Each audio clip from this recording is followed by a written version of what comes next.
Okay, hi guys, welcome back to the channel and welcome back to another review here on Audio Levels. We have the TIN Hi-Fi T2 Evo, not to be confused with the T2, the T2 Plus, the T2 Pro, the T3, the T4, the T4 Pro. They like to make T series earphones. The T, I think they're now designating it as the Tank series earphones because they are built like a tank. This is $50 to $60 retail price, and it's a banger. For the money, this is fantastic.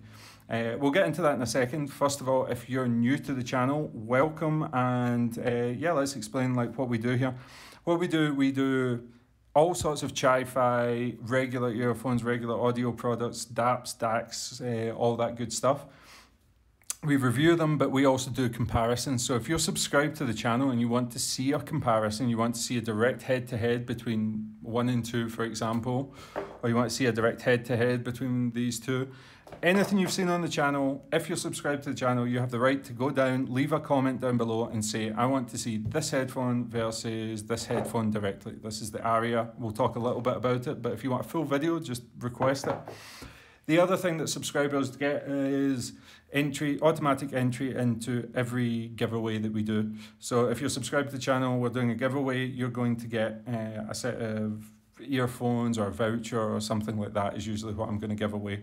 The other thing, and this is the one that I think is most beneficial, and one of the real things that I like about this channel is we have an awesome community that's already on board. You see the people commenting are also helping each other, giving each other advice. There's stuff that I've not tried, but there's stuff that other people might have tried. So that community is quite good. The thing that I really like about it is that if you're subscribed to the channel, go ahead and tell me, you know, if you're making a purchase just now and you have $100 to spend, say I have $100 as my budget. The main types of music I listen to are rock, hip hop, and some EDM or something like that. And this is the source I'm using. Then tell me, do you want in-ears? Do you want over-ear headphones? Do you want on-ear headphones? Do you want noise-cancelling headphones? And I'll give you a recommendation based on what I would spend my money on personally. And the way that I think that benefits you is that if you like something that I like I like the Aria, I like the Prometheus, I like the Excalibur. I don't know if this is the Excalibur. I like the Oracle as well. That's the Oracle. If you like that as well, then there's a good chance you're going to have similar tastes, and maybe it's something you've not thought of in a buying decision, that you can go ahead and you can look at it and be like, oh, I've not thought of that, you know, let me check those out. So go ahead, subscribe, leave your comments down below. What do you listen to, what are you thinking of buying, and I'll give a recommendation straight away. Now, let's enough of that. The TIN Hi-Fi T2 Evo, it comes in this box here, a very simple, basic box, just like most other TIN Hi-Fi earphones. Plain white, TIN Hi-Fi logo, no information on it, a little bit of decoration there, and on the inside there's a little bit of padding. I think that's pretty good for the price we're paying on these. There's no need to do this. KZ certainly wouldn't do this, and you'll hear me talk about KZ a lot during this review because these bash KZ at this price point. TIN Hi-Fi warranty card and user manual. If you need a user manual to use earphones, you need to get checked out. This is the first sort of sign that you see that TIN are doing something a little bit nicer. You get 6 high-quality silicone ear tips. Now I say high quality, they're still budget. They're not going to compete with a set of final E-series tips or something like that. But I actually really like these. These grip my ears really well. They're a medium depth insulation earphone, but these ear tips that they include with the T2 are, you know, really good. And I like the fact that they give you 6 different options. That's a little bit above and beyond, but what sets them above and beyond is that they give you a little set of comply foamy style earphones or ear tips. Usually you wouldn't see that, especially at this price, because, you know, comply ear tips go for $10, $20 on their own. Yeah, I just think that's a nice little inclusion, and it does alter the sound slightly. It maybe takes a little bit of sparkle off the upper mid-range.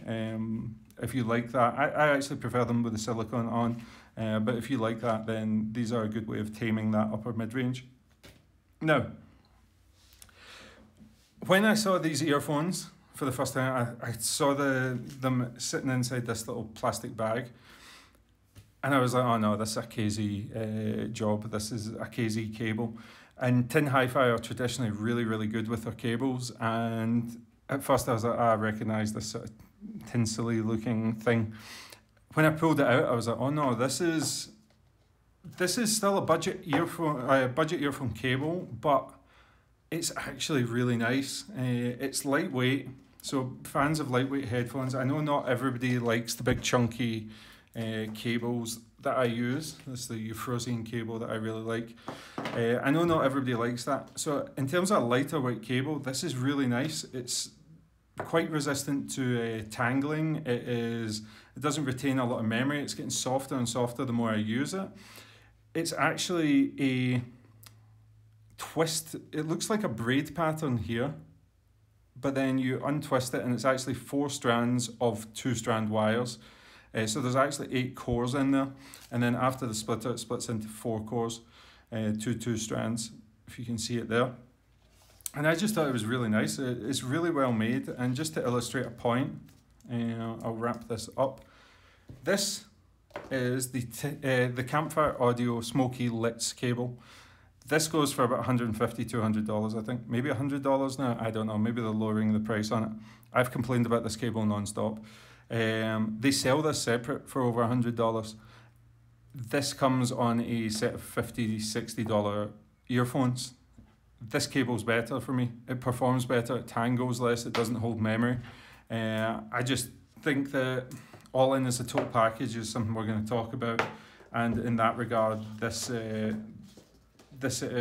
cable is not going to blow your socks off, but it's not terrible, and that's something to consider, is that you would expect, especially if you're going with KZ at this price point, you're going to get some terrible, terrible cables.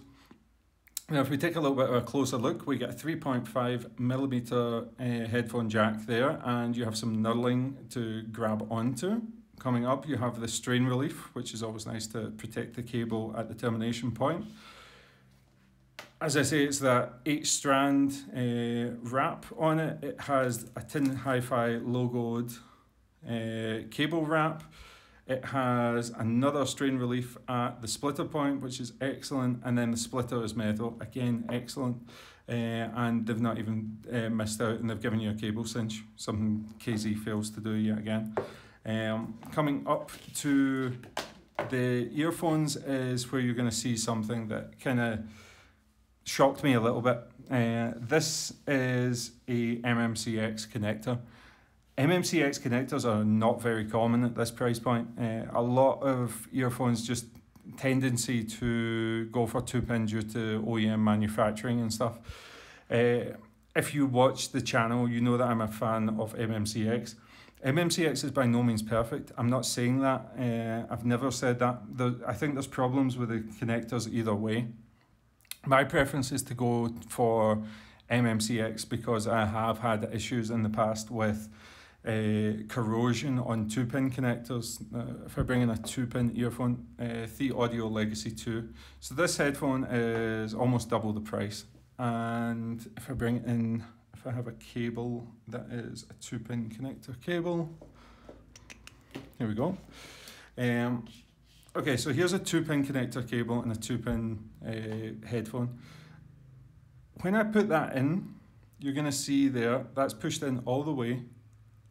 You can see that the connector points are actually exposed in there. Now, the first issue I have is that if you don't line this up, you can bend the pins. Over time, the pins do tend to bend, you know, especially if you get stuck here, you try and force it, you can bend the pin a little bit. The other thing is this, this small gap where you can see the 2 pins, you can see the 2 little specks of gold just in there. And what I've had in the past has actually shocked me on my custom earphones. My custom earphones I used to wear a lot when I was out either running or when I was out and I was living in Dubai. The corrosion from my sweat would actually touch that termination point, and then I would leave the earphones sitting in the car or something like that.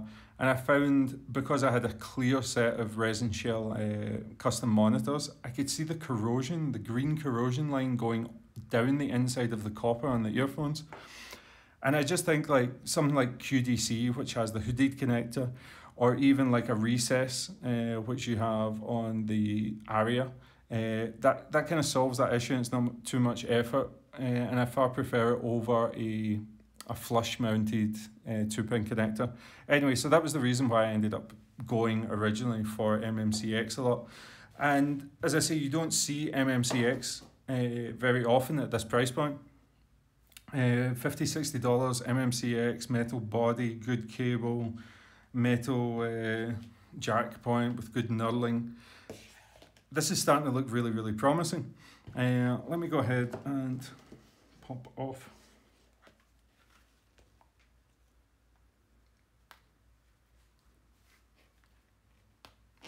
the MMCX and leave that on for reference. So it does have the cable guide on the top that will help you loop it over the ear. These are worn over the ear, although you can get away with them going down, but the cable's not going to help you in that regard. So these are an over the ear set of headphones in their configuration. Let's take the ear tips off. Now, all metal aluminium body, nicely finished, nicely machined, little venting port there for the dynamic driver. If you can see that little dot is actually a venting port. Another little venting port in here. See the dot again. Metal grate on it. It has medium depth insertion. It's lightweight, super lightweight, and it just has a 10mm, I believe it's a carbon composite driver on the inside. It's really, really well made. I mean, these are light years above. I'm trying to think of something else. Like, this is a more expensive KZ, but the KZ resin shells are nice. They look great. I love how you can see the drivers. But if you're somebody that's just looking for something that's going to last, you know, you can drop this, you can throw it about, you can throw it in a backpack. And I think with the overall build quality of this being so good, I just think it's going to last you a long, long time. So in terms of build quality, it's excellent. Comfort as well. This like barrel shape is very familiar to a lot of people, and then just having the little protrusion out for the cable to come. I find it very easy to get a good seal. I find it comfortable. I find it lightweight. I find it to be an all-around damn good value, like really, really good value. If you made all this at $99, I wouldn't bat an eye. I would say it's worth about $99. Now, in terms of sound, and this is probably what you want to hear, it has a massive soundstage for such a cheap earphone, like a massive, airy, open soundstage. The bass is quite prominent. I think there's an elevation on the bass there. I was kind of surprised by that because traditionally the T-Series earphones are fairly flat.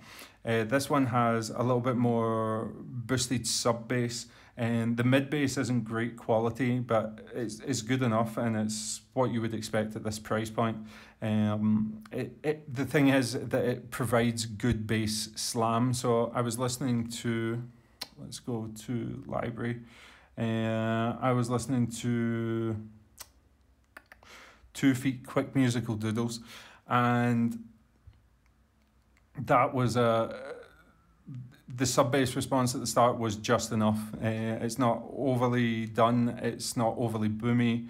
The mid-bass, as I say, is not terribly articulate, but it's fine, and there's not too much bleed over into the mid-range. The mid-range, I would say, is very laid back. It sits further back from the high mids and the highs.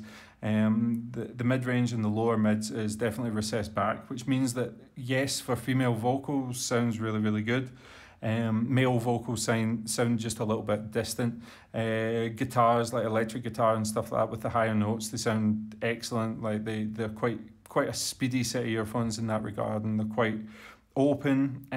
But going into the treble is surprisingly relaxed. It's one of these ones that's kind of hard to explain. That it's crisp, but it's non-fatiguing. I think you're probably going to get more sparkle from the upper mids in this. The treble is non-fatiguing to me.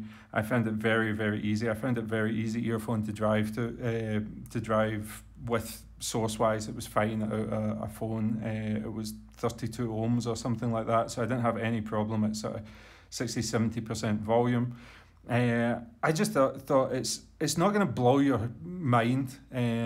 It's just a really, really solid listen. It's a solid build quality overall.